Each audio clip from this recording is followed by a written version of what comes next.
Marathi film इंडस्ट्रीमध्ये मात्र अभिनेत्री प्राजक्ता गायकवाड खूप गाजत आहे। नुकतंच तिचा साखरपुडा देखील पार पडला। त्याची व्हिडिओज आणि फोटो सोशल मीडियावर व्हायरल देखील होत आहेत।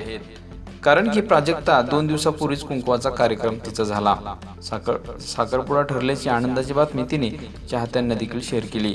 मात्र होणारा नवरा कोण याचं तिने गुपित ठेवलं होतं।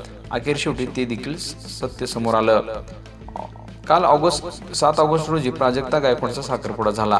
प्राजक्ताच्या होणाऱ्या नवऱ्याचा चेहरा समोर आला असून प्राजक्ताच्या आयुष्यात एक सुंदर आणि योगायोग जुळून आला आहे। तिच्या होणाऱ्या नवऱ्याचं नाव मात्र शंभूराज देखील आहे। विशेष म्हणजे मालिकेत प्राजक्ताने छत्रपती संभाजीच्या पत्नीची महाराणी येसूबाईची भूमिका साकारली होती। आता तिला खऱ्या आयुष्यातही शंभूराज मिळणार आहेत। तसंच शंभूराज कुटवड असं त्यांच्या होणाऱ्या नवऱ्याचं नाव आहे। तसेच या काळामध्ये मात्र आता प्राजक्ता नवीन घरामध्ये देखील जाणार आहे। तिचं नवीन घर कसं असणार आहे याची मात्र पाहण्यासाठी चाहत्यांना उत्सुकता देखील लागली आहे।